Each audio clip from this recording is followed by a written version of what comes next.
وسارعوا إلى مغفرة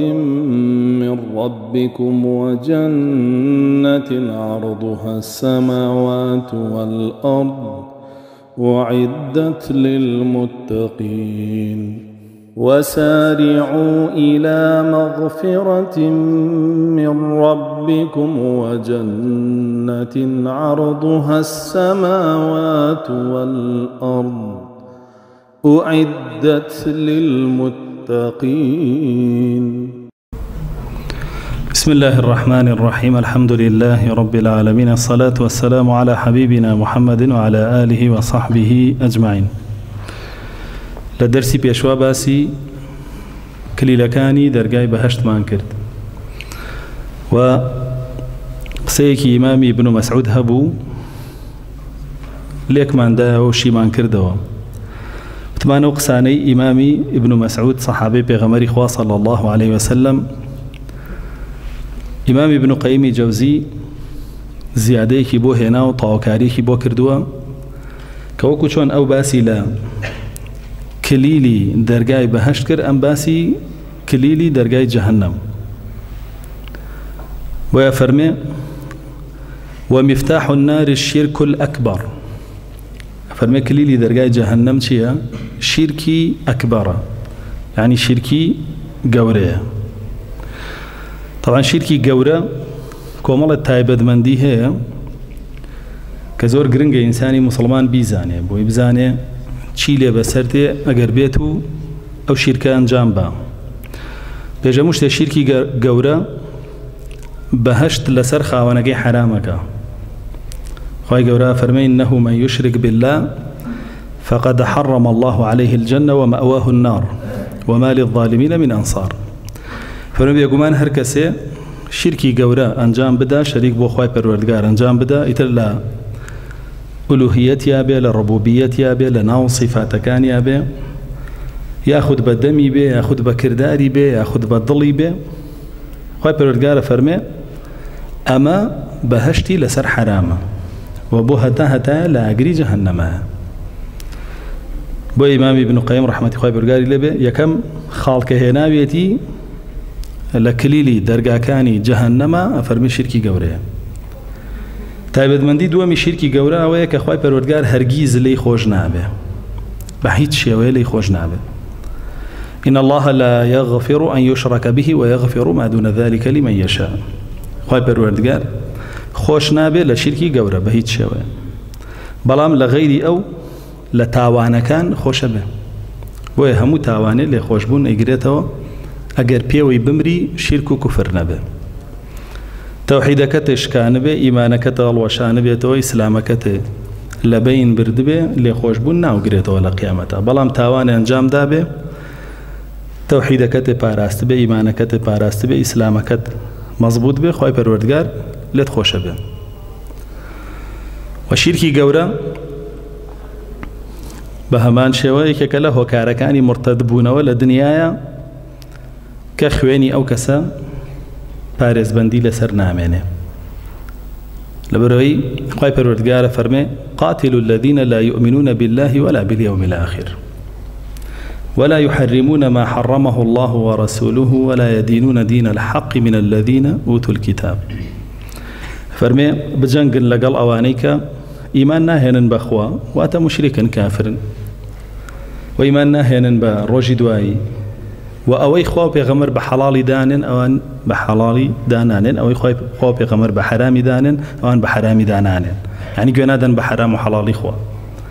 ئەمانە لە ناو بەرن و بیان کوژن و پێغەمبەری خوا صلی الله عليه وسلم فەرمێ ئەمرم پێکراوە مقاتلە بکەم، جیهاد بکەم، هەتا وەکو شایەتی ئەدەن کە لا إله إلا الله ومحمد رسول الله، واتە تا وەکو شیرک هەبێ. جا بۆیە ئەم سێ تایبەتمەندیە وا ئەکا کە ئینسان خۆی بپارێزێ لەم شیرکە. بۆی هەم لە دنیایە ئەگەر حکمی ئیسلامی هەبێ ژیانی دنیای لەدەست نەیە، و ئەگەر بێت و لە قیامەتیشە بمرێت ژیانی قیامەتیشی لەدەست نەیە.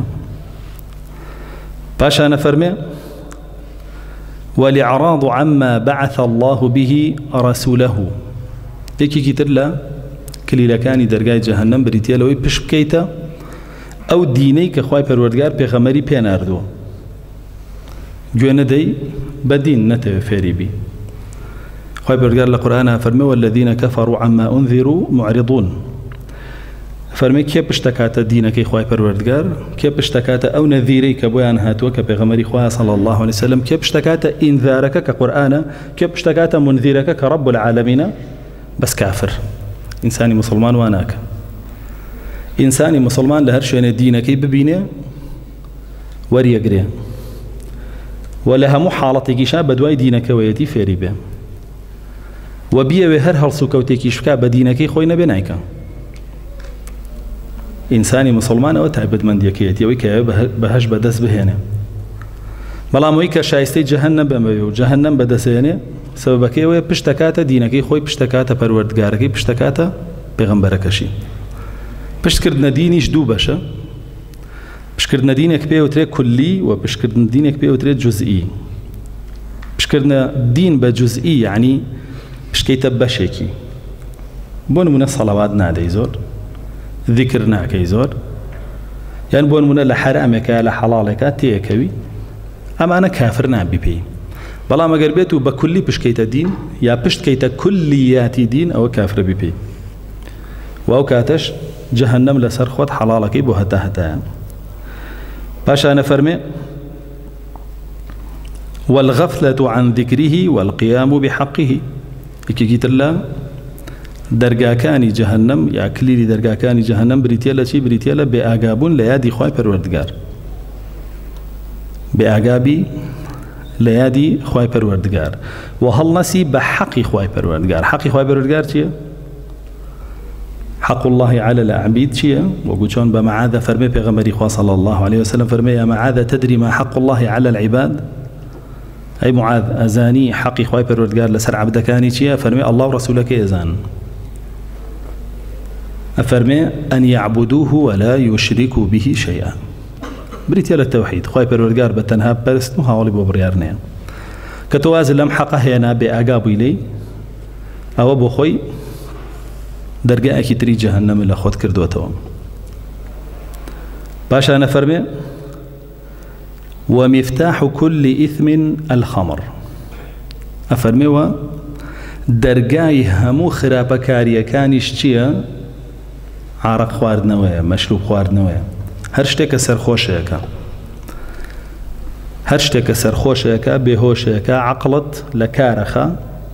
ئەوە دەرگای هەموو خراپەکاریەکانە. چونکە ئینسان ئەگەر بیەوێ دینەکەشی وەرگرێ و تەطبیقیکە بە چ عەقڵێکەوە توانێ وەریگرێ؟ بە عەقڵێکی سەلامەتەوە، نەک بە عەقڵێکەوە کە لە کار کەوت بێ، بە عەقڵێکی ساغ و زیندووەوە کە تۆ مەشروبی خواردەوە عەقڵە لە کارەکەوێ. خۆمە هەموو کەس واڵێ ئەم بابەتی مەشروب مەسەلەیەک نییە هەر دین بڵێ خراپە، طبی ژەڵێ خراپە، لەناو کۆمەڵگاشە سەلماوە خراپە. بۆیە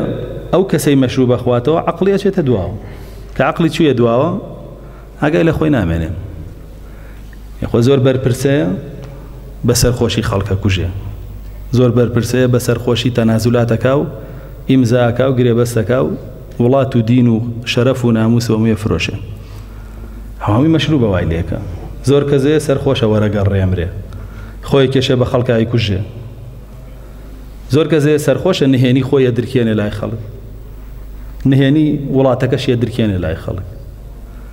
زۆر کەسەیە سەرخۆشە چێ قومارەکە هەموو ماڵەکەی دۆڕێنێ. جا بۆیە بەڕاستی ئەو سەرخۆش بوونە وات لێ ئەکا ئیتر بێهۆش بی، کە بێهۆشیش بووی هەر شتێ بکەی وەکو حەیوانات، هەمووی زەرەرە. بۆیە فەرمێ دەرگای هەموو خراپەکاریەکە. جا ئیمام ئیبن قەییمی جەوزی کاتێک کە خۆی جیاوازیەکە لە نێوان ئەو مەشروبەی لە بەهەشتا هەیەوەی لە دنیا هەیە، باسی خراپەکانی مەشروبیەکەی دنیاکە لێرەیە زۆر لەسەری ناڕۆم، زۆر بە دوور درێژی و تەفسیل لەسەری ڕوا لەو کاتەیە ئێمە باسیەکەین ئینشاءالله. پاشانە فەرمێ ومفتاح الزینە الغیناء. کلیلی زیناکردن چییە؟ گۆرانیە. جاڵێ الغینا یعنی گۆرانی، ناڵێ وتنی بە تەنیا، ناڵێ گوێلێگرتنی بە تەنیا، ناڵێ مۆسیقا بۆ لێدانی بە تەنیا. بە هەر شێوەیە تۆ نزیکی گۆرانی بکەوی نزیکی زیناکەوی. بۆیە یەکێ لە تابعیەکان و ئەبزام سعیدی کوڕی موسەیەبە فەرمێ الغینا و ڕقیەت الزینە. گۆرانی ڕێگەیەکە بەرەو زیناتەبە لەوانەیە بەلاتانەوە سیر بێ هەزاران ئافرەت هەیە کە گوێ لە گۆرانی بێژێکەگرێ خواخوایەتی زینای لەگەڵکە هۆگری بووە بە تایبەت ئەم ئافرەتانی کە تازە پێیەگەن گوێ لە بەندبێژ و لۆتیەکانەگرن طبعا لۆتی یعنی چی؟ یعنی کەسێکی لات بێ پارە و پول بۆ پارە و بۆ شاباش گۆرانیەڵێ هەندێک نەفام و نەزاناتون تەفسیری لۆتی واکەن گویا تۆ بە معنای لۆتیە وانیە لوط پێغەمبەرێکە عەلەیهی سەلام دوورە لەو بابەتە و هیچ پەیوەندێکیشی نە بە و نە بە قەومەکەیەوە هەیە مەسەلەی لۆتی مەسەلەی لۆتی یعنی کابرایە کە لاتە بەندەڵێ باشە چقە چقەکە بۆی خەڵک شاباشی باتێ و پارەی باتێ و دەوڵەمەند بێ پێی بژی جام لۆتیە لات و پوتانە بەم شێوە کە ئەگەر بەهاتایە و حکمی ئیسلامی هەبووە هەمووی تەعدیب بکراوە هەمووی جەڵ دەکرا وتیانە ئەوەنەی زینا کردووە ڕەجمەکرا کێ دانیشە گوێی لێگرێ تاوان کەسێک کە وەکو خۆی بێ کەسێک کە تەبیعەتی لەگەڵەوە بگونجێ چونکە سوورە زانێ ئەمە زیناکارە مەشروب خۆرە زۆربیان کە مەشروبە خۆنجا لۆتێتیەکەیان بۆ دێ و ئەیکەن تانەی خۆن بەنجنا بنو ناکە و نەقسەکردن ئەنجا ئەگەر دیقەتیش بێ گۆرانیەکانیان هەمووی بەسەر چییە؟ بەسەر سمتی کچەکەی تۆیە و ژنەکەی تۆیە و خوشکەکەی تۆیە و بەسەر سەنگیایەتی و بەسەر قژیایەتی و بەسەر گردنیایەتی و ئێستا وای لێ هاتووە بەسەر داوێنیشایەتی ئێک کچەکەی تۆش دانیشەی گوێ لەم گۆرانی ئاگرێ یەک دەنگ گوێ پێنە یا خۆت گوێی لێگری ئەو مواسەفاتانی ئەو باسیەکە لەو گۆرانیە بۆ ئافرەتێک کە هێتە بەردەمەی خواخواتە پێی بگەی ئێگەر مەجالیش هەبێ و دەرفەت هەبێ پێی بگەی خۆ دەسی لێ ناپارێزی بۆیە گۆرانی بیر تەخاتەوە کە جنس چییە ڕەگەزی بەرامبەرت چۆن تەعاملی لەگەڵکەی چۆن لێی نزیک بیتەوە چۆن عشق و دڵداری لەگەڵکەی چۆن بیخەیتە داوی خۆتەوە چۆن دڵی بفڕێنی چۆن خۆشی بفڕێنی دوایی ئەگەر کچ بێ و ئەگەر کوڕ بێ یا جاری وا هەیە گۆرانی واکە لەو ئافرەتە چۆن خۆی پێشکەشی ئەو لۆتیەکە چۆن بچێتە باوەشی چۆن پێی بکە جاری وا هەیە عینەشت پیاوێکە گوێ لە دڵی ئافرەتەیەگرێ کەلیماتەکانی عشق و دڵداری هەمووی سەرنجی ڕاکێشێ چۆن بەم ئافرەتە بگە ئافرەتێکی وای چۆن دەستکەوێ هەمووی لەبەرەوەیە هیچ عیلم و معریفەتە گۆرانی زیان ناکا لە خەڵکە بۆیە ئیمامی نەوەویە فەرمێ هەر کەسێ جاریەیەکی هەبێ یعنی کۆیلەیەکی کچ فێری گۆرانی بکە ئەفەرمێ لای شافعی و لای ئێمەی شافعیە ئەو کەسە بە دەیوث ئەزانین ئەو کەسە بە دەیوث ئەزانین هەر چوار ئیمامەکە کۆدەنگن لەسەرەوەی هەر کەسێ گۆرانی بڵێ شایەتی لێوەر ناگیرێ گوێ لە گۆرانی بگرێ شایەتی لێوەر ناگیرێ حەدیثی لێوەر ناگیرێ بەڵام ئەمڕۆ بەندبێژ و گۆرانی بێشتان بۆ هێنن فتواتان بۆ بە نەتان دیوە لە کەناڵەکانە فتوایە ئەو مەلای لۆتیژەیە لەولاوە با بۆسێ ئەوانیش لەبەر پارە و پول فتوای حەڵالکردنی لۆتیایەتیە دەن لەبەر ژیانی دنیا فتوای حەڵالکردنی لۆتیایەتیە دەن طبعا نەویژی چی فەرق نییە لەگەڵ لۆتیەکە بگرە لەو خراپترە چونکە جاری وا هەیە لۆتیەکە خۆیڵێ میشەیەکەم حرامە بەڵام و بۆی حەڵالەکە حرامەکە حەڵالەکە ئەگەر ئەم نەکەوتوەتە کوفرەوە هێشتا لە تاوانی گەورەیە ئەگەر تەوحیدەکەی پاراست بێ ئەو کەوتوتە کوفریشەوە چونکە حرامێکی خوای حەڵال کردووە وەکو وایە شریعەتەکەی خوای پەروەردگاری بە درۆ خست بێتەوە جا بۆیە ئەم لۆتیایەتی ئەمڕۆ ئیشی زۆر لەسەرەکرێ ئەنجا ناویشیان لێو ناوە هونەر و فەن و مۆسیقا و نازانم ئەم بابەتانە ئەنجا هەر سلکێکیش لەو سلکانەی کە هەر سلکە و جۆرە کەسێک ڕاکێشێ سە بۆ نمونە سلکی هەیە مەقاماتەوە جۆرە کەسێ ڕاکێشێ کە خەم و خەفەتیان هەیە و زەرەریان کردو و پاپۆڕیان غەرق بۆ ئەمانە سلکێکی هەیە مەیمونیاتە وەکو مەیمون هەڵتە بەزێنێتەوە داپەڕە هەڵپەڕە ها سلکێکی هەیە با بڵێن وەسەتە لەو بەینایە دەمێ ئەگەر خەفەتەیە باشە ئەگەر خەفەتە نییە باشە ئاوە هەر یەکێش سێرەکەی ناوێکی جوانیان لێ ناوە کە هەر سلکێکیشیان ڕۆ کاتە سنفێ لە سنفەکانی گەنجان و ڕایەکێشێ بۆ خۆی جا ئەبێ شکربی بە گەنجان ئەمڕۆ پیرەکانیش بەدوایەوەن پیرەکانیش گوێی لێگرن و تامەزرۆین ئەیتر کچۆڵەیەکە کوڕێکە باوکی بینێ شێتە بێ بۆ لۆتیەک ئەی قابلە خۆ ئەمیش هەڵە دیارام لۆتیاتی زۆر شتێکی باشە زۆر شتێکی پێشکەوتووە با منیش لەگەڵی بم و ئەمڕۆ هەزاران دۆلار سەرفەکرێ لە پێناویەوەیە خەڵک هەیە دانیشە گەعدەیەکەکە بە 10 وەرەقە 20 وەرەقە 30 وەرەقە 40 وەرەقە 50 وەرەقە جاڕووی کردووەتە کچانیش ئێستا کچانیش فێر بوون گەعداکەن ئەنجا دەیوتەکەی باوکیشیانیەت شانازیان پێواکە زۆر ئەمڕۆ جا بۆیە بەڕاستی کلیلی زینە گۆرانیە چونکە گۆرانی وەصفیە و ئافرەتت بۆ کا بۆ شێوەی کە خۆتەتەوێ ئەگەر ئەوسا فلیم نەبووە سەیریکە ئەستا بە گۆرانی تر سەیری کردووە هەموو شتێکی بۆ وەصفەکە کاڵێ ژوانم هەبوو لەگەڵی و شەو بردم بۆ کوێ و بە ڕۆژ لەکوێ دەسم کەوت و بە نیوەڕۆ چیمان کرد و بە عەسر چیمان کرد و ئاوە لە بەرامبەر هەر 5 فەرزەکەی دوێژە مەوعیدیان داناوە و بەسەریان هەڵەدەن و خەڵکێکی ژێ شەو ڕۆژ گوێ لەوان ناگرێ بۆیە بەڕاستی گۆرانی دەرگای زینایە پاشانە فەرمێ ومفتاح العشق الطلب کلیلی عشق و دڵداریش بە شوێن کەوتنە بە شوێن کەوتنی چاو ئەنجا بە شوێن کەوتنی دڵ عادەتەن یەکەم جار کە تۆ سەیری ئافرەتێکی ئاو بەڕۆ ڕوود دێ ئەگەر چاوی لێلابەی ئەمە لەسەر نانووسرێ وەکو تاوان بەڵام کە ئاوڕێ بۆیەوە کە چاوە دواخست ئەوە لەسەر نووسرێ وەکو تاوان و تیرێکی زەهراویش وەکو پێغەمبەر صلی الله علیه و سلم فەرمێ بۆ دڵت لە تیرە زەهراویەکانی ئیبلیس چونکە کە چاوە دوایکە و دڵیشە دوایەکەوێ کە دڵی دوایکەوە بەخوا دەست و دەم و گوێ و هەموو شتێکە دوایەکەوێ جاری وا هەیە هەر نەشە دیوە نەشە ناسیوە بەلایکی یەکێکی تر کە کردوێتی بۆ کچە تۆ پەستەبی یا بەلایکی یەکێکی تر کە کردوێتی بۆ کوڕە تۆ پەستەبی شێتەبی و عاشقی بوویت و ئاگاشە لە خۆ نییە عاشقیش یعنی چی؟ یعنی الحب مع الشهوة يعني خۆشەویستی لەگەڵ شەهوەتە کەلیمەی عیشق خۆی کەلیمەیەکی فارسیە عەرەبی نییە بەڵام دواترەوەنە بەکار هاتووە عەرەبیش بەکاریەناوە بەڵام حقیقەتی عیشق بریتە لە الحب مع الشهوة خۆشەویستی لەگەڵ شەهوەتە جا بۆ ئەو کەلیمەیە دروست نییە بەکاری بێنی بۆ خوا پێغەمبەر عليه الصلاة والسلام لە یەک حاڵەتە دروستە بەکاری بێنی و بەناو و ناوەڕۆکەوە تەطبیقی کەی ئەویش بۆ خێزانی خۆت لغير أو دروز دي وحرامة باشا نفرمي ومفتاح الخيبة والحرمان الكسل والراحة كليلي بأميديو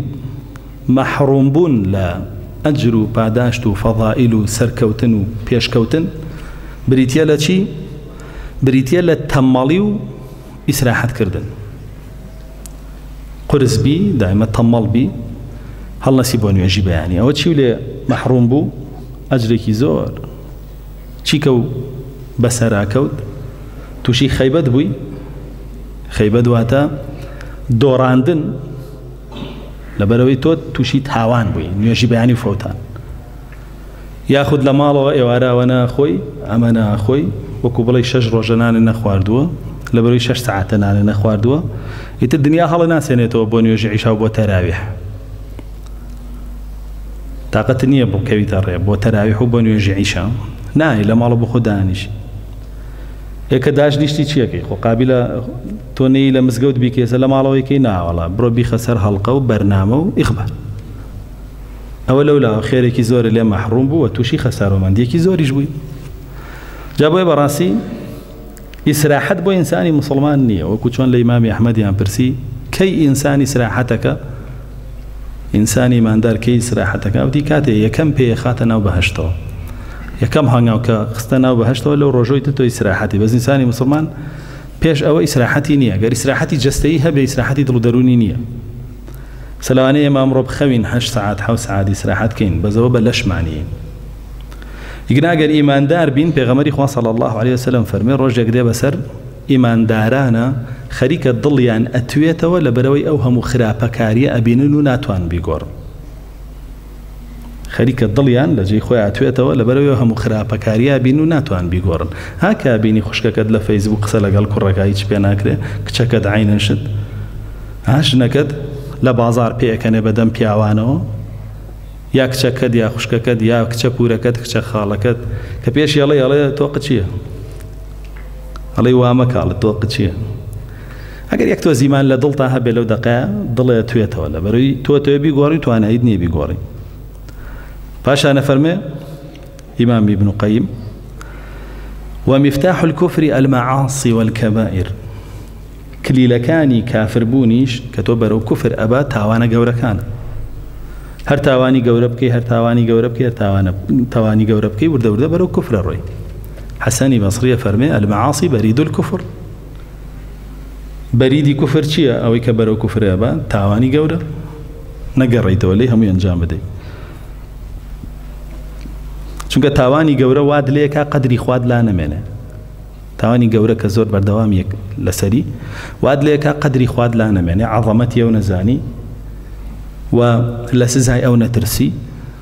و امیدی شبه پاداشتی او نبی ایتر ورده اروی تالا کفر سر درکی پاشا نفرمه ومفتاح النفاق الكاذب كليلي نفاق چیه درو کردن انسان ورده برو نفاق اروا بوی که درو بکن جا دروش سه باشه درو یک لگل خواه پروردگار که ور راستو خو نفاقی گوره و لدین و بات درو درو یک لگل خودی خود خالق زوره درو لگل خواه که خواه الله خلط هنه سورة زانية وشتا حرامة درو لقل خويكا وخويا الله خلطيني وهريكا سورة زانية وشتا تاوانا درو لقل خويكا وخويا الله خلطيني وهريكا جوري سيامي درو لقل خلقي كاوجيه كلا تاوانا قورا كان وبيغمري خواه صلى الله عليه وسلم فرمي إنسان دروكا حتى وكلاي خواهي پروردگار ناوي بدروزنا نوسره وەکو چۆن مسەیلەمە درۆی کرد لای خۆی پەروەردگار ناوی بەچی نووسرا بە مسەیلەمەی کەذاب نووسرا سەرۆکیش درۆکە تا لای خۆی پەروەردگار بە سەرۆکی درۆزن ناویە نووسرێ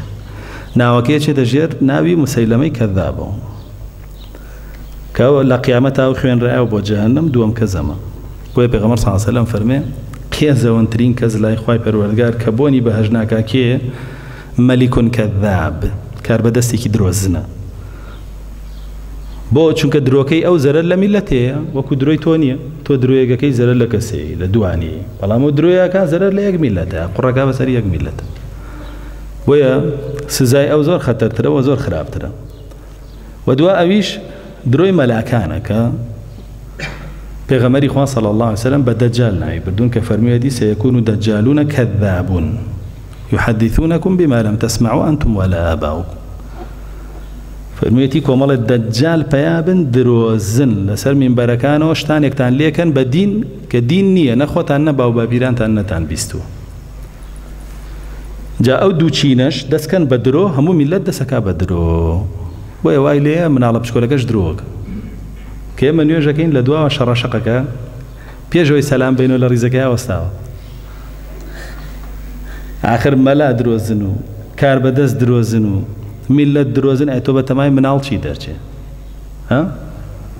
خۆی ئیمامی شافعی دەرناچێت لە 7 ساڵیە قورئانی لەبەر بێ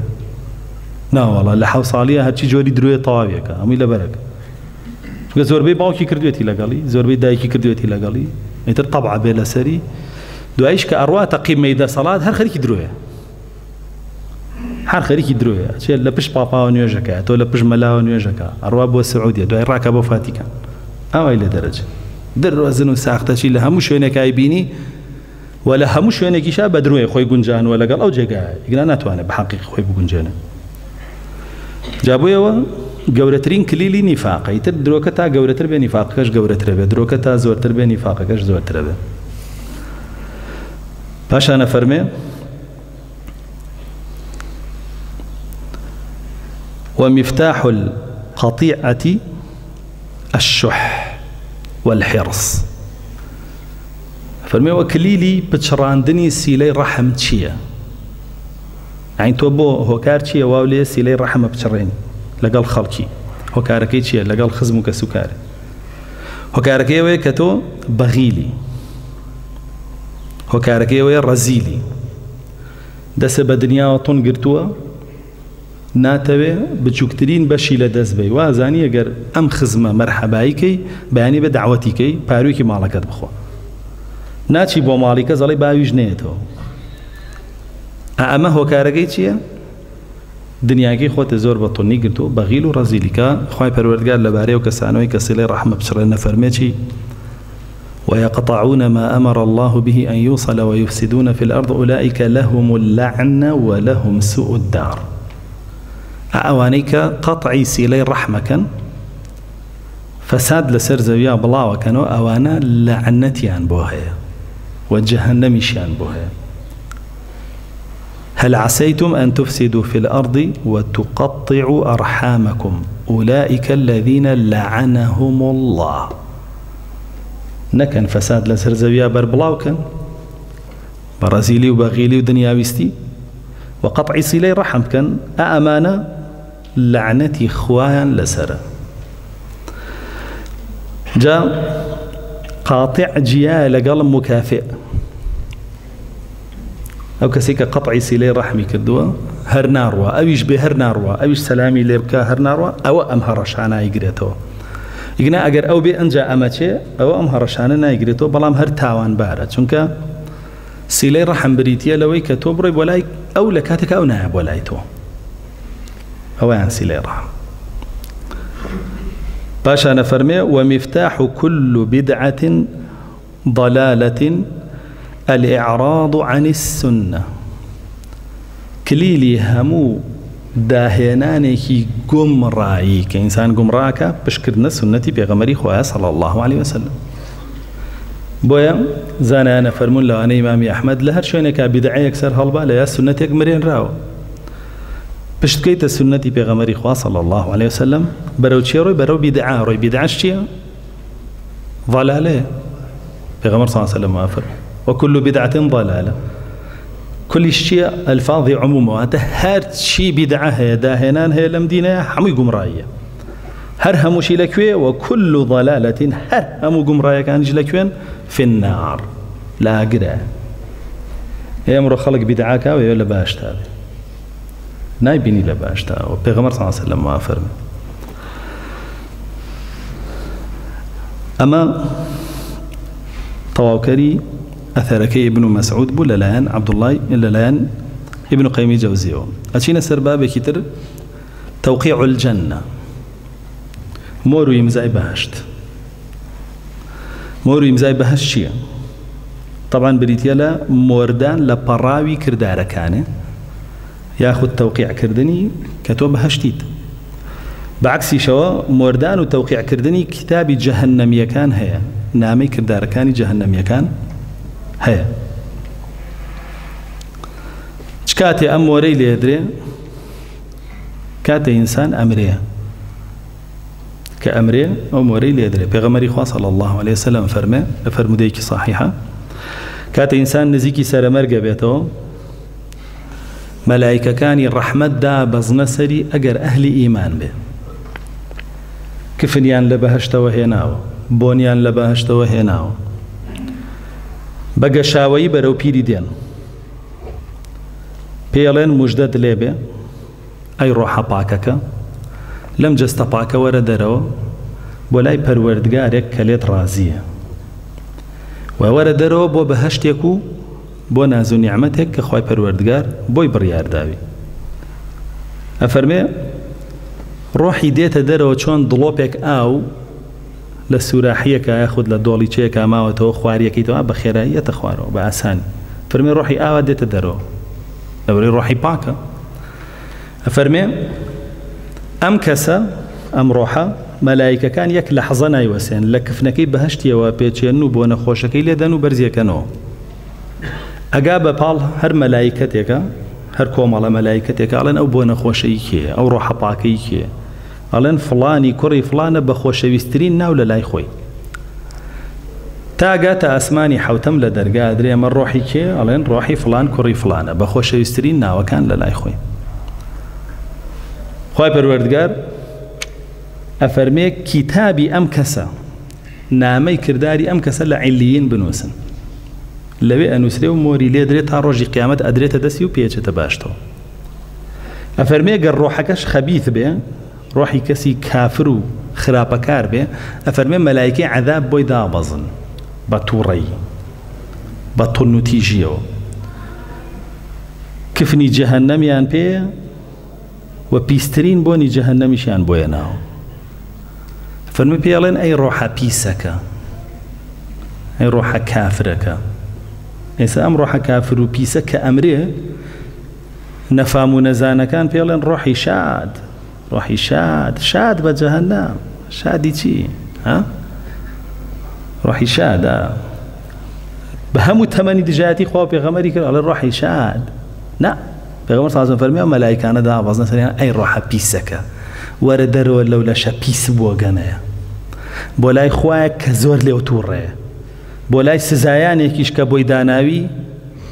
تۆڵەی هەموو ئەو خراپەکاریانت لێ بکاتەوە کە کردوتە وەرە دەرەوە ئەنجا فەرمی ڕۆحی ئەکێشن بە لێدانەوە دەری ئەکەن وەکو چۆن دڕکێک هەیە پێوترێ دڕکی سەعدان خۆمان دیومانە لە تووکی مەڕە ئاڵێ لە خوریەکەی ئاڵێ ئەگەر بتەوێت لێکەیتەوە ئیلا زۆرێک لە خوریەکە لەگەڵ خۆی هێنێ ئەگەر نەی بڕی بیشی بڕی ئەوە هەمووی هێناوە ئەفەرمێ ڕۆحی دەرەچێ بەو شێوە چۆن ئەو دڕکە لێکەیتەوە لەو خوریە چۆن ئەو دڕکە خوری لەگەڵ خۆی هێنێ ڕۆحەکەی ئەویش دەمار و عەسەب لەگەڵ خۆی هێنێ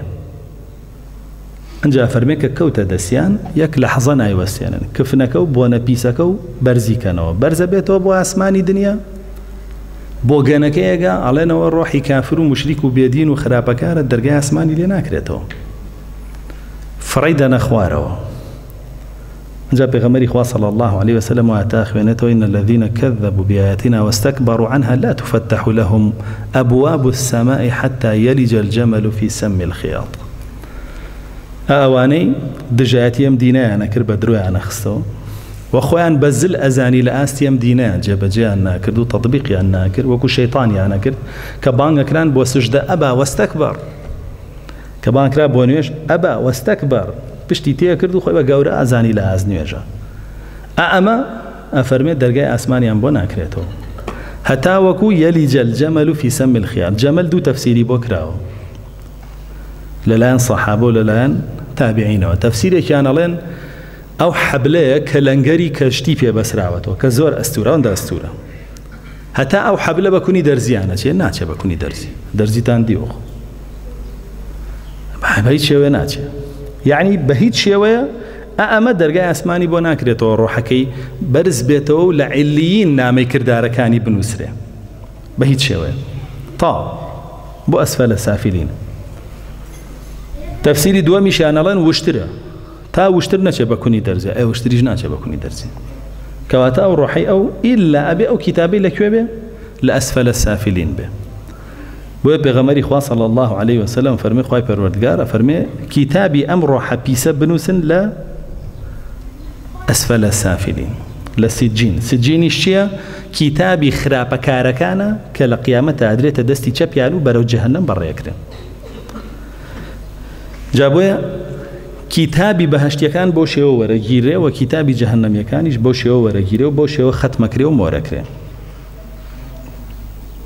بەوترێ اكتبوا كتاب عبدي في عليين بمجوترێ اكتبوا كتابه في سجين سجين بنووسن کە زەوی ژێری ژێرەوەیە و جەهەنەمە کۆمەڵە فەرموودە هاتووە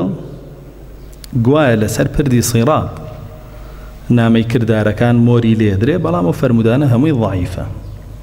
ئەوەی کە صحیحە ئەم فەرمودەیە کە باسمان کرد بە صحیحی هاتووە جابووە ڕێگای بەهەشت یەک ڕێگایە وەکو ئیمام ابن قەیمی جەوزیە فەرمێ ليس للجنة إلا طريق واحد وهذا ما اتفقت عليه الرسل یەک ڕێگا هەیە ئینسان بەرەو بەهەشت بەرێ ڕێگای تر نییە ئەوەش کۆدەنگی هەموو پێغەمبەرانی لەسەرە كودنجي همو بيغمراني لسر. وأما الطريق الجحيم فأكثر من أن تحصى، يا وأما طرق الجحيم فأكثر من أن تحصى. بلام رقا كاني جهنم لجمارة نعن. پیغمبر صلى الله عليه وسلم فرميجي هر یکی لو رقانا الشيطاني كي ليه خلق بان كابو جهنم هركز جوابي باتو يخاتناوي. الشيطان بيابو بما لما بيجيو تراويح بدعه، يعني پیغمبر صلى الله عليه وسلم بدعي كردو، يعني صحابهم يعني بدعة كارن ملائكي جاهلين فهم. طبعا تراويح پیغمبر إخوة صلى الله عليه وسلم يكرد وخلق يجل دوايا وريزبو بجماعات لقال يعني يجي يكردو أي پیغمبر صلى الله عليه وسلم ودي نوك فرس كريلا سريان يتروازي ليه هنا دواي الصحابة وتيان بوشي نايسا حدث كان لصحيح بخاري ومسلمان تيان بوشي نايسا پیغمبر صلى الله عليه وسلم فرمي اترسم فرض كريلا سرتان او بو پیغمبر إخوة صلى الله عليه وسلم وفاتي كرد بوشي وما يوتا وكو سردم إمام عمر سردم إمام عمر هستان جناني كو كردوا همويان لجهقايك كا گەنجێک تەراویحیان بۆ بکە پێشنوێژیان بۆ بکە و پیاوانیشی کۆ کردەوە سەحابەیەک تەراویحیان بۆ بکە و بڕیاریدا 20 ڕکاتیش بکەن 20 ڕکات بکەن و سێی وەتریشەوە 23 ڕکات باشە هەموو سەحابە بە ژنان و پیاوانیانەوە بەمەی ئیمامی عومەر ڕازی بوون و کردیان. ئێستا تۆ لە بینی دوو قسەی یا بڵێ تەواوی سەحابە ڕازی بوون بە بیدعە و کۆدەنگ بوون لەسەر بیدعە و کردویانە، یا بڵێ ئەو مەلایە درۆکە و سەر یای لە بەرد یای لە بەردی سیفۆنیش نەیاوە لە بەردی پاک بۆ معلوماتتان. سابە کامیان بڵێن؟ ئەبێ بڵێن ئەو مەلایە سەری دای لە بەردی سیفۆن، ئیتر ئەگەر دەمیشی بەرشتی کە نەکەوت بێ و خوازان چکە بەڕاستی ئەبۆ شێوە بەرەبرە دینەکە لە خەڵکی ئەشێوێن و تێکێدەن و خەڵکێکی ژەوەنە نەفامە دانیشە گوێ لەو جۆرە مەخلوقانە ئاگرێ. وەرە تۆ تەواوی سەحابەی پێغەمبەر صلی الله عليه وسلم تاوانبارکەی بەچی؟ بیدعە. کە سەحابەکان خوا لەبارەیانەوە زان نەفەرمێکی وەکولاً وعد الله الحسنى، قاعدیان و مجاهدیان خوا وعدی بەهەشتی پێیاوە. تۆ تاوانباریان کەی بە بیدعە کە بیدعە گومڕاییە، پێغەمبەر صلی الله عليه وسلم فەرمێ گومڕاییش لاگرێ. هەمە لای بێدین چەند زۆرە بیان ناس ئەوە هەدەفی هەیە کە ئەو قسەیەکە بەس تۆ نازان. جا بۆیە هەموو ڕێگایەک لەو ڕێگایانە شەیطانێکی لەسەرە خەڵکی بۆ بانگەکە. أفرمي ولهذا يوحد الله طريق الجنة وسبيله ويجمع سبل النار. أفرمي بويا بينين لقرآن أخوي پروردگار كاتب باسي بهشتك يقرأ بو باسك وإن هذا صراطي مستقيما اهدنا الصراط المستقيم يقرأ باسك صراط المستقيم لو زياترنيا ولهديناهم صراطا مستقيما يهدي إلى صراط مستقيم حمو يكسرا كباسي رقاي بهشتك بلام كباسي رقاي جهنمك سبل بجمعك رقاكاني زور رقاكاني زور أفرمي وأن هذا صراطي مستقيما فاتبعوه ولا تتبعوا السبل فتفرق بكم عن سبيله. أو الرقاي بهشتا كمن بوم داناون بيقر نبرو برو بهش برون دواي رقاكاني ترمكون كهمي رقاي جهنم ولا رقاي بهش لا تانا. وعلى الله قصد السبيل ومنها جائر. أفرمي الله جل جلاله رقاي خوي بو ايوه دارشتوه بلام كسانك هن هزاران رقايان بو دارشتون بإذن شياطين كان بو ايوه چيلي كان جائر لا تانا للرقاكي خوي پروردگار بشوني ان مكون. ابن مسعود فرمي پیغمبر اخوا صلى الله عليه وسلم خطيكي بو كردين لتنشتي خطكو خطي تري بچوكي بو كردين باشان فرمي ام خطر ريكا اما كيوا يوتو پیغمبر صلى الله عليه وسلم فرميتي ام خطر ريكا اما صراطي الله ربازي الله برو بهشتان با اماني تنشتي كايبينن باشا بولا تنشتي ويتي لبروي بناوي اسلام وبوتو هين او رجعني بولا تنشتي ويتي نار جهنم لولاوي لتنشتي ويتي بناوي اسلام وتو لاركن وبوري جهنم ويفرمي أمانش رقب بشوكا كان هرداني كان شيطانك لسرة على كل سبيل شيطان هر رقاكي شيطانك لسرة خلق بانكا ولا يخوي ورب ولا من حقك منهم ورب ولا من دين لا منه ورب ولا بوشيو سيدي جاكي كتوشي بولاي هیچ لدينك ناقوري بلامو لدنياك يقوري سيرقي تطورك على الدنيا شد بدا سيني جابوا فرمي دواء أوش بغمري خواه صلى الله عليه وسلم فرمي أول رقاكي خواي پروردگار أوش رقاك شيطانا كان وخواي پروردگارش كليرا فرمي وأن هذا صراطي مستقيما فاتبعوه ما بس يم رقايا ولا تتبعوا السبل ما بس يم رقاياني تنشتيتي إمام ابن قيم الجوزية فرمي فطريق الله الوحي رقاي خواي پروردگار وحي أفرمي وطريق الشياطين العقول رقاي الشيطان كان يشتيه عقل كان أو إنسان بعقلي خوي دين بياله أو رأي شيطان كان أو إنسان شي بوحي بيطله أو رقاي خوي پروردگار بس ما نكرد شيطان يكم كسبو عقلي خوي بكار هنا لبرامبر وحيا خوي پروردگار وحي بو كردن سجده برن او هاو عقلي خوي بكارنا بيري كردو وتي باشا من لا اگر دروز بو او كابراج لخول دروز بو باشا من چند صالة لقل ملائكة عبادتك ما دوين دروز كرا بو من سجده بو برن معقول نية وايود اتركوتي معقول نية بعقلي خوي بيچواني فرمانكي خوي پروردگار وسابو والشيطان بابتي كترباني بريتيالا درجاتكاني بهشت بلكاني بهشت خوي پروردگار فرمي لقرآن لا يستوي القاعدون من المؤمنين غير أولي الضرر والمجاهدون في سبيل الله بأموالهم وأنفسهم فضل الله المجاهدين بأموالهم وأنفسهم على القاعدين درجة وكلا وعد الله الحسنى وفضل الله المجاهدين على القاعدين أجرا عظيما درجات منه ومغفرة ورحمة وكان الله غفورا رحيما فرمي بيقومان وكساني كإيمان دار نو دانشتون لجي خويانا جهادنا كان نبا ماليان نبا نفسي خويان أما كبوشي ودانشتون يكسان نين بواني كجهاد كان بماليان وبنفسي خويان وكو يك تماشان ناكين ليك بليانين ليك أستانين فرمي خواي پروردگار فضل مجاهد كان أدا بسر قاعدة كان أواني كدانشتونو هي الجهاد ناكن كلمة لدميان نابيستي حيث كرداريكي شان لينا بيني مالي شان لينا بيني بيبخشن بسر خستني الدين نق مالي بيبخشي بو فقير وبسر خستني خوتا بسر خستني الدين بالذات كأوانيان هيج لينا بيني أفرمي فضلي أم مجاهدانا بسر أوانا خواي پروردگار دعويتي وبرزي كردوتو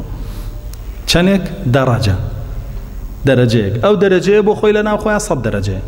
وكل حديث بيغمرة صلى الله عليه وسلم هاتود واترباسيكين فرمي وكلا وعد الله الحسنى أم نداء كم كسكي يقريتو صحابة كان يقريتو أنجا دواء أو تابعين وتابعي تابعين وهتا أمرج لإنسان كان هردولا چه مجاهد للصحابة ولا تابعين وتابعي تابعين ولا مسلماناني أمرج چه قاعديش مادام إسلامتيكي خوي باراسبتو أجري خوي هي هموشي باليني بهشتي بيدراو مادام إيمانكي بسلامتي بارزي وقاتو بخوي برقار باليني بهشتي بيدراو باشا نفرمي وفضل الله المجاهدين على القاعدين أجرا عظيما خوي پروردگار فضلي مجاهدين ديسان جاري كتر باسيكاتو داو بسر وانا كدانشتون جهاد ناكن لجي خوانن بچي بأجركي عظيم قاعدة قرآني معناه فرمون إبهام الأجر دليل على عظمته هر أجرك خوي پروردگار باسی نکات چنێکە بڵێ عظیمە بڵێ کەبیرە بڵێ کەثیرە دیاری نەکا ئەو بەڵگەیەوەیە ئەجرەکە زۆر زۆرە بۆیە ئەو ئەجرەی مجاهیدەکان هەیەە بەسەر قاعیدەکانە زۆر زۆرە باشانە فەرمێت دەڕەجات منه ئەو بەهەشتە دەرەجاتە هەمووی لە یەک پلەیە نییە ومغفرة ورحمة وكان الله غفورا رحيما لێتان خۆشە بێ لە تاوانەکانتان وەڕەحمتان پێکە بەپێی کردارەکانتان بۆ ناو بەهەشت لە دەرەجەکانیە عبد الله كري مبارك لتفسير وآتاك فرمي لهم درجات عند ربهم ومغفرة ورزق كريم كاتباسي إيمان داران كان لسارتاي سوري أنفالك فرمي إنما المؤمنون الذين إذا ذكر الله وجلت قلوبهم وإذا تليت عليهم آياته زادتهم إيمانا وعلى ربهم يتوكلون الذين يقيمون الصلاة ويؤتون الزكاة ومما رزقناهم ينفقون أولئك هم المؤمنون حقا لهم درجات عند ربهم ومغفرة ورزق كريم. أما مواصفاته إيمانية كيك لم بلاني بهشت أخوة يقريته مواصفات كان شيء إيمانيان هي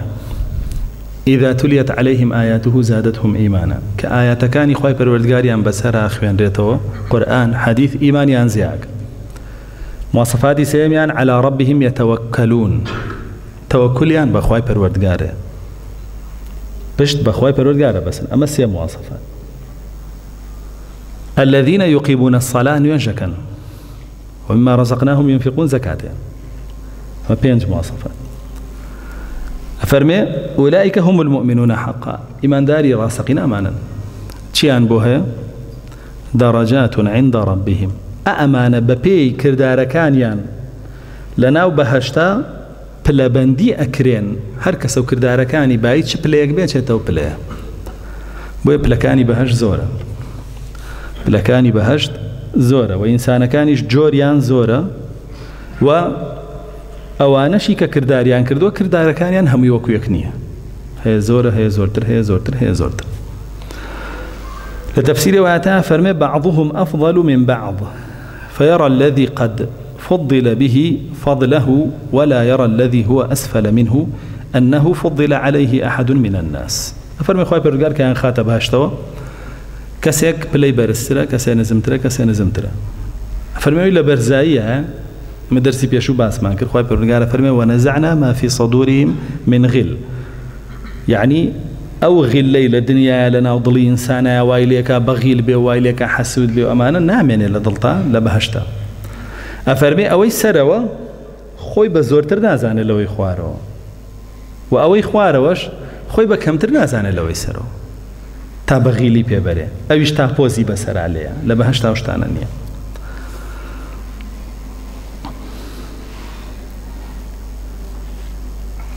جابوا بيني خوای پروردگار لە ئاەتەکە یەکەم جار باسی قاعیدەکانی کرد کە دەرەجەیەکیان هەیە دواتر باسی مجاهیدەکانی کرد کە دەرەجاتیان بۆ هەیە چونکە مجاهیدەکانیش بەپێی جیهادەکەیان کە زۆرە کەمە دروسترە غەڵەتی کەمترە غەڵەتی زیاترە ئەوانیش بە هەمان شێوە دەرەجاتەکانیان فەرقەکە. ئیمامی تەبەرانی فەرمودەیەکمان بۆ گێڕێتەوە لا ابن محيز وفرمي هي 70 درجة ما بين درجتين تحد الفرس الجواد المضمر 70 عاما. أفرمي بلكاني بهشت بو مجاهد كان حفتا بلي لحديث قيترا فرمي صد بلي هندق لزاني أنا فرمون أما تصحيفي تيكوتوا وحفتا سطا أم لي تيكتوا. وبيغمري خواه صلى الله عليه وسلم فرمي هر بلايكي بيني چنا بقر بيني زويو آسمانا او صد بلايك بو مجاهده كان اما دكراو ام ليرا فرمي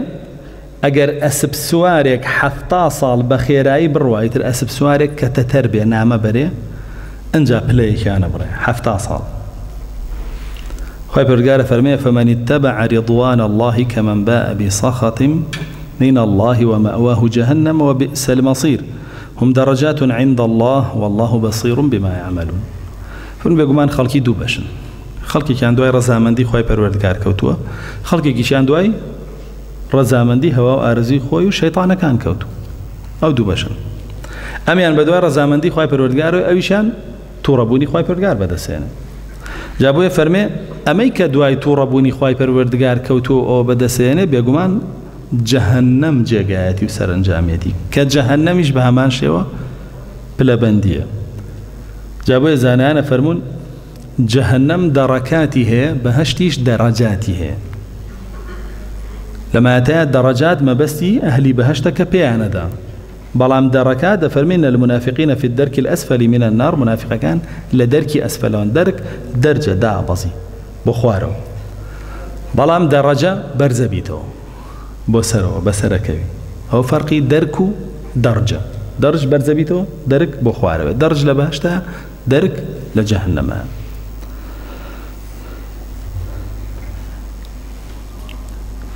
حسني بصري لقال محمد كري إسحاق فرمون أهل الخير وأهل الشر درجات ودركات. فرمون أنا أهل خير بلبنديان هيو لبهشتا برزبنو ببي أو خيري كليان وشاوته وكردويانا. وهو أنا شي أهل الشر فرمون لجهنم دركات يعني هي ببي أو شري كليان وشاوته. يسا كابراك بخوي كافر لمالي خويا دانشتو قيتشيني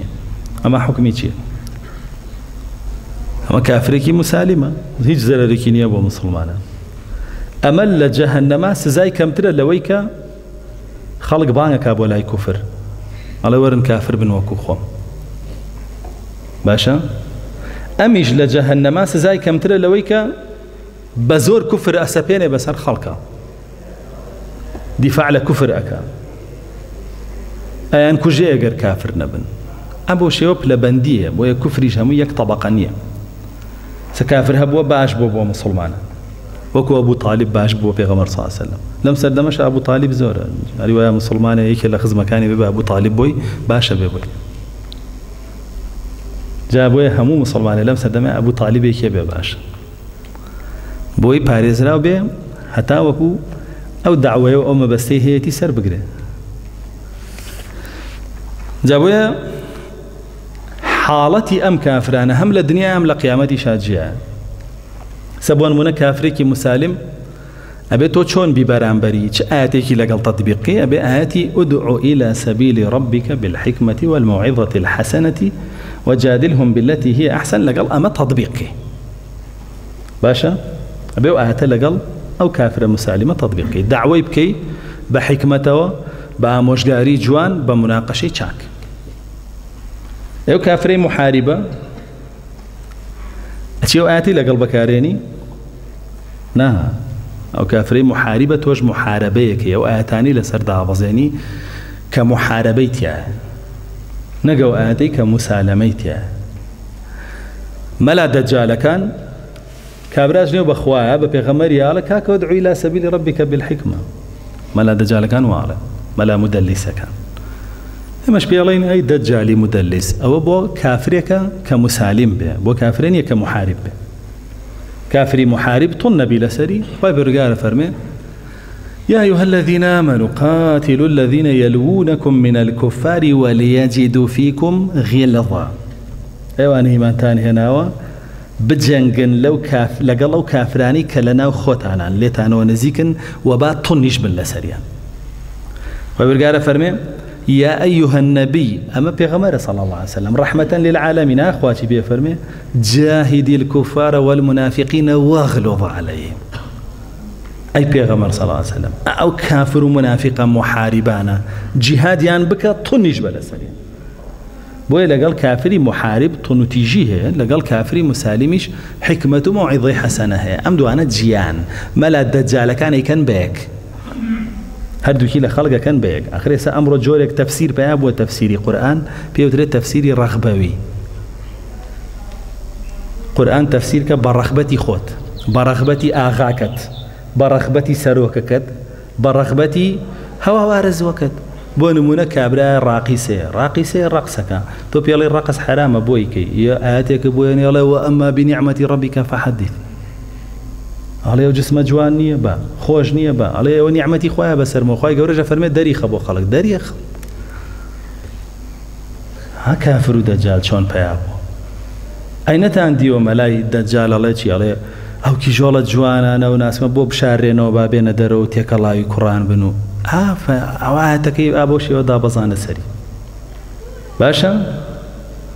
صحابه اوا واما بنعمه ربك فحدثي تطبيق كردو نا والله ملا تريا بيني كفر زليلي كردوها سرشوري كردوها تشوكي بيدادا ويضلشي فإن جنحوا للسلم فاجنح لها كاكا وانا اتنا ما اشتي مانينا دتوش برو اشتي لقالك اشتي چی ليزري لياهم كره فوسفوري لياهم بو خاطري خو اشتي چی لقالك عملای دجالا واله باشا اما التفسير الرغبوي بيغنو كون كابراك هر حەزی لە جیماع حەزی لە ژن تاقیکردنەوەی شەو ڕۆژ مەثنا و ثلاثە و ڕوباع لەسەر زمانیەتی دوو سێ و چوار ژن بێن ئیگنا یەک زەڕە پیاو نییە مەسئولیاتی خێزان و عایلەی پێڵ ناگیرێ بەڵام ئەو قسە بەردەوام لەسەر زمانیەتی بۆ چونکە حەزی لە ژنە دێ ئەم ئاەتە بۆچی بەکارێنێ بۆ ڕەغبەتەکەی خۆی وەکو چۆن ڕاقیسەکەش ئەو ئاەتە بۆ ڕەغبەتەکەی خۆی بەکارێنێ وەکو چۆن سیاسیە فاشیل و مەلا فاشیلەکەش ئەو ئاەتەی تر بۆ ڕەغبەتی خۆی بەکارێنێ جا بۆ ئەمڕۆ مەلا دەجاجیلەکان خەبیرن لەم جۆرە تەفسیرەیە ئەبا ئاەتێ بدۆزینەوە تاغوتی ڕازیکە ئەبا ئاەتێ بدۆزینەوە کافرێ بکە بە پەپولە ئەبا ئاەتێکی تر بدۆزینەوە شەیطانێ بکە بە مەلایکە لە خەڵک دێنە ئاەتانە هێنن و بۆ شێوە تەفسیریەکەن و ئەیەن بە گوێی تۆ ئیتر تۆش وازانی وڵات شامی شەریفە تا کاتێکە بینی کچ لە دەستچوو کوڕێ لە دەستچوو کوڕە خۆتی ئاچووی چا بە خۆتایتەوە ئەرێوە من بۆ ئەم لێاو تو مەز مەلاوای لێ کرد مەلاوای لێ کرد جا بۆیە ئەوە جۆرێکە لە تەفسیر ئەمڕۆ پیا بووە هەموو کەسێ ئەیکا کەم کەزە بینی قسەیە بکە بڵێ ابن کەثیر واڵێ بڵێ تەبەری واڵێ کامانیش لەکوێیان هێناوە لە سەحابە و لە تابعیەوە وەریان گرتووە لەو کەسانەیە کە قورئانیان بەسەرا تەطبیق کراوە وەریان گرتووە هەمووی کێ واڵێ خۆم واڵێم بەڕای من بە عەقڵی من ڕام وایە بۆ تۆ چی ڕاو هەبێ خۆ شەیطان نی شەیطان لە بەرامبەر وەحیاوتی من ڕام هەیە تۆ شەیطانی ڕات هەیە نا لە بەرامبەر وەحیا بەزی تیباع هەیە ڕانیە کەس ڕای بۆ نییە بەس شوێن کەوتنی وەحیەکەی بۆ هەیە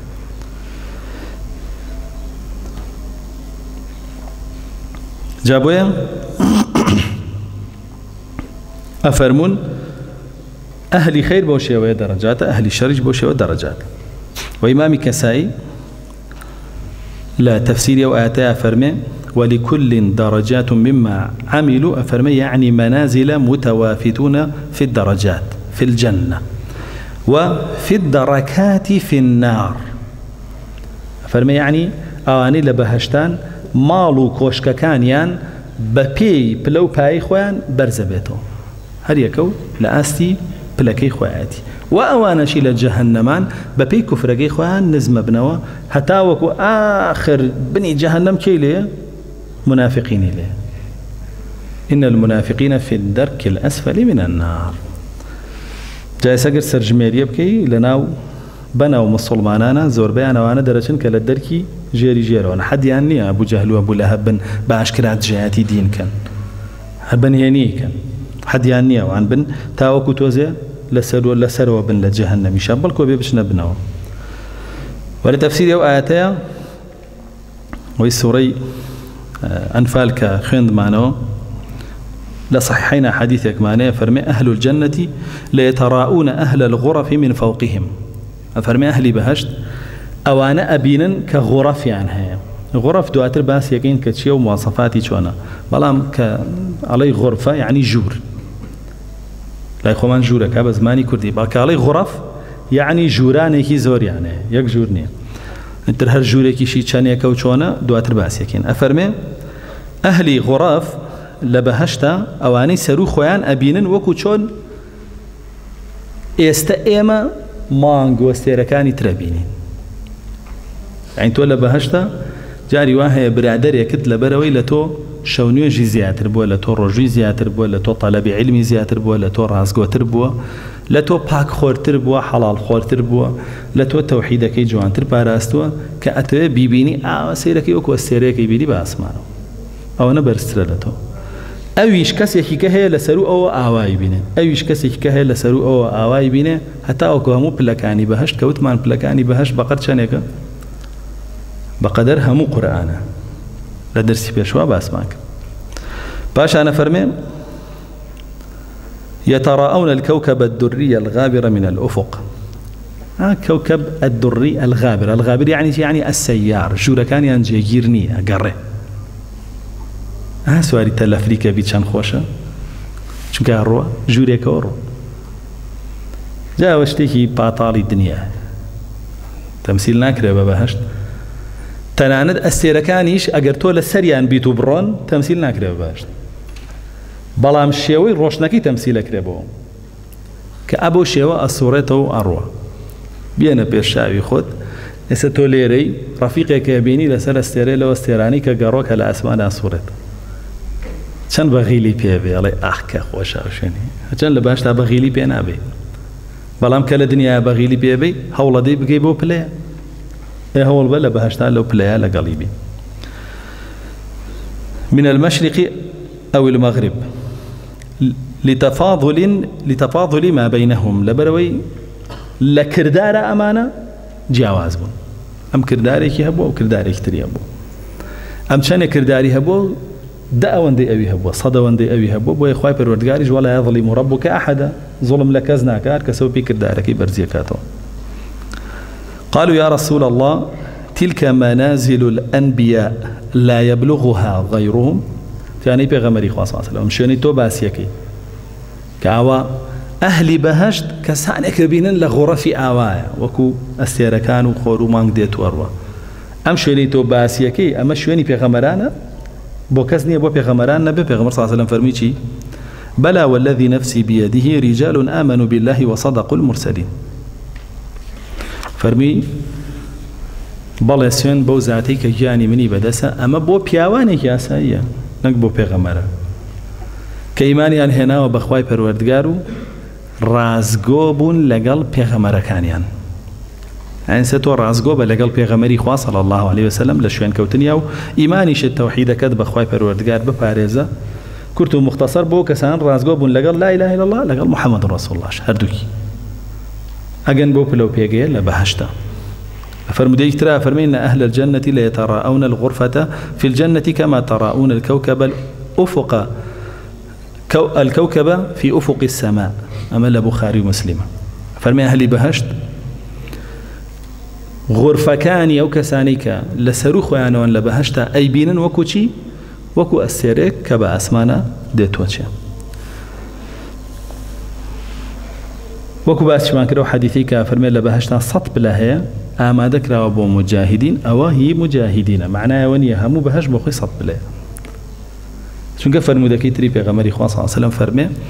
بقرآن خوين أو كسي قرآني لبرا أو تري لقيامته بخوين قرآن جيجيتو لآخر آياته آخر آياتيش وثمان 6600 أوانية طبعا خلاف هي لبين زانانا آياته كان 6666 6000 650 أم خلافه هي چونکە هەندێکیان دوعات داویانە لێک هەندێکیان بسم الله حساب کردو هەندێکیان بسم الله حساب نەکردو خلافه لە بینیانە.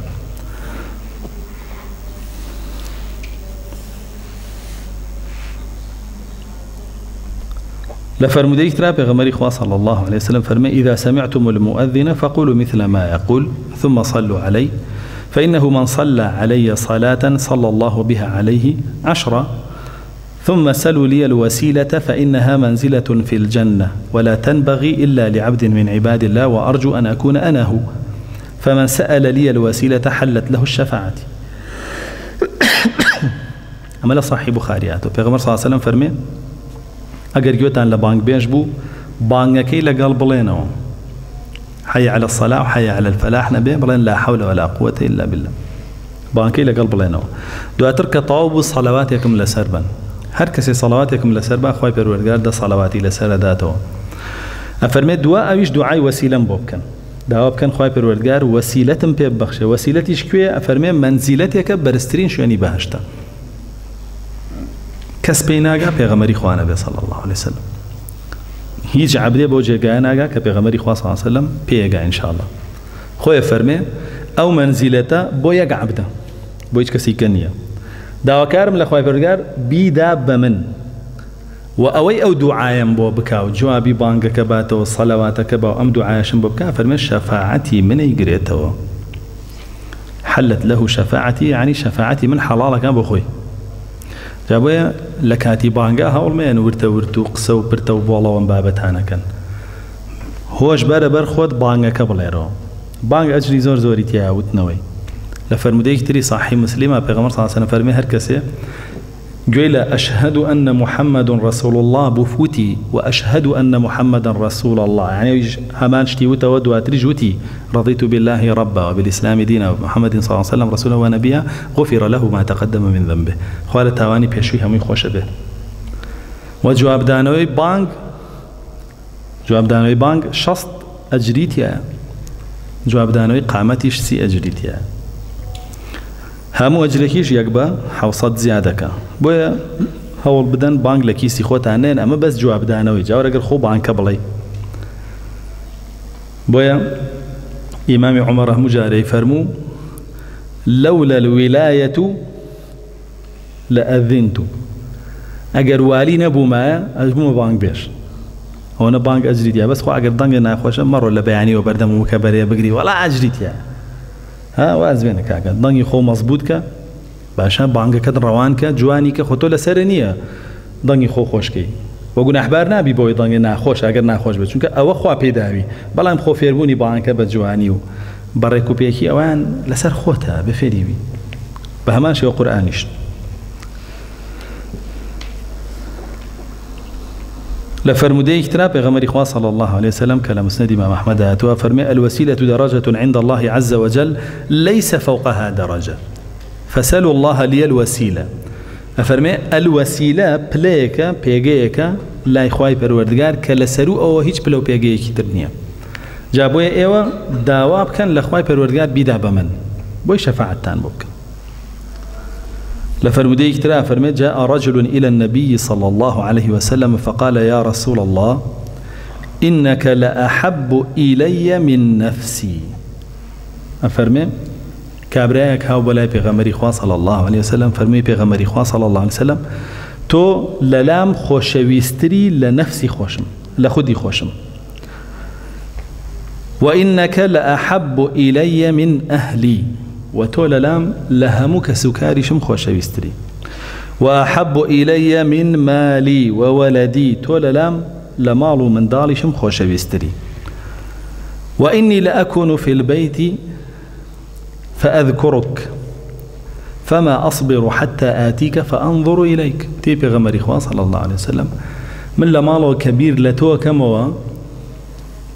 صبر آرامي من عمينه فلا أكم بين بو مزقوت بدبينم بو يضلم وقرب بقري واسود به باشا أنا فرمي فإذا ذكرت موتي وموتك عرفت أنك إذا دخلت الجنة رفعت مع النبيين سيمان فرمودا أنا من باسكر كبيغمري خاص عظمة شتا برسترين بيغا اگر ما خوش من بي چی بكين خو چون ببينين ام كابراها أو حالي بسراتو أفرمي بيديش لوا كمو كاتي كمن بمرمو تو بمري تو چی تبهشت برزبي تو لقل بيغمرانا بي أي منيش لقل كم لقل خلق عسايك باشان فرمي وإني إذا دخلت الجنة خشيت أن لا أراك فلم يرد عليه بيغمر صلى الله عليه وسلم والله من دايو تي خو اگر تو بچی تبهشت و منیش بچ ما بهشت من لخوارو تو لسرو پیچه ندبینم افرمي بيغمر صلى الله عليه وسلم جوابي ندايو حتى او جبريل ها جوابي دايو بمشي وجوابي دايو ما تي جوابي دايو ومن يطع الله والرسول فأولئك مع الذين أنعم الله عليهم من النبيين والصديقين والشهداء والصالحين وحسن أولئك رفيقا هركسي يرى الله ورسولك يبكى دين أو سرچاو كي بلالاي الله ورسولك كشاتو بانا كشيتي أشهد أن لا إله إلا الله أشهد أن محمد رسول الله أما لقل كي لقل بيغمرانا أما لقل بيغمرانا چونك بيغمرانيش بو خويانا وي خوي پروردگار بي فرمون كردو أنا وأوشي خويان زاني أنا كردو أنا جبا جيان كردو توش كأوانت كرد أو لقل بيغمرانا لقل كيكي لقل صديقة كان أي راس جو كان أو أني راس يعني كردو لقل خواي خوان لقل دينا كان لقل كيكشي لقل شهيدة كان أي طبعا شهادة جورترين ذكرى لسر زاوية چونکه إنسان بو ذكرك بوي خواي پروردگار لبيرنك وبوي ربط به بخواي پروردگار بلام شهيد نكزباني همو خوي يكسر بخشي بخواي پروردگار بوي ربط به بيوي وإمام غزالي لأحياء علوم الدين بابي كي دارشتوها فرمي شهادة جورترين ذكرى حيج ذكرى لسرو شهادة ونية شهيد بلا بيناو ديني خواي پروردگار جا لقل كيه لقل شهيدة كان ولقل كيه لقل بياو چاكانا وحسن أولئك رفيقا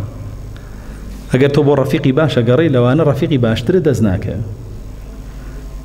بچيه بيت الرفيقيان زور أسانا پێویست بە تەسکیەی کەس ناکە، پێویست بە واستەی کەس ناکە، پێویست ناکە پیاوی بۆ بگژی جالی نزیک بیتەوە، پێویست ناکە ئافرەتی بۆ بەری جالی نزیک بیتەوە، پێویست ناکە ماستاوچێتی و چڵکاو خۆری بۆ بکەی جالی نزیک بینەوە، نزیکە بیتەوەی بە ڕەفیقی پێغەمبەران، ڕازگۆکان، شەهیدەکان، پیاوچاکەکان بەچی گوێڕایەڵی خوا پێغەمبەرکە. دەشتێکیەک گێ بۆ لای پێغەمبەری خوا صلی الله علیه وسلم فەرمێ مەتە الساعە، کەی قیامەت دێ؟ پێغەمبەر صلی الله علیه وسلم فەرمێ پرسیاریەکەی چی بۆ ئامادە کردووە؟ فەرمووی نە نوێژی زۆر و نە ڕۆژووی زۆر و نە زەکاتی زۆر، هەر فەرزەکانم کردووە، بەڵام شتێک هەیە خوا و پێغەمبەرم زۆر زۆر خۆشە. لە ڕیواەتی ترا فەرمێ پێغەمبەری خوام زۆر زۆر خۆشە. پێغەمبەر صلی الله علیه وسلم فەرمێ ئەنتە مع من ئەحببت، تۆ لەگەڵ کەی؟ ئەو کەسەی خۆشەوێ کە پێغەمبەری خوایە صلی الله علیه وسلم. ئەنەسی کوڕی مالیکە فەرمێ ئێمە ئەم فەرمودەیەمان لە هەموو شتێ پێ خۆشتر بوو، بۆ چونکە ئێمە هەمووان پێغەمبەرمان صلی الله علیه وسلم خۆشەویست و ئامانزانی لەگەڵەوە بین لە قیامەتە لێی گیان نابینەوە. جا بۆیە زۆر بە ئاسانی تۆ توانی نزیک بیتەوە لە پێغەمبەری خوا صلی الله علیه وسلم. ڕێکارەکان زۆرێکە لەوانە. پێغەمبەری خوا صلی الله علیه وسلم فەرمێ کێ لە ئێوە لە قیامەتە نزیکترین کەسە لە منەوە؟ ئەحسەنکم خولوقا، ئەوەی بەرزترین ئەخلاقەکانی هەیە. بەرزترین ئەخلاقەکان لەگەڵ کێ؟ لەگەڵ خوا، ئەنجا لەگەڵ عەبدەکانی خوای پەروەردگار، ئەنجا لەگەڵ خۆشی. ئەمە چەند بابێکی تر بوو لە بابەکانی باش. ئینشاءالله دەرسەکانی تر بەردەوام بین. والحەمدولله رب العالمین.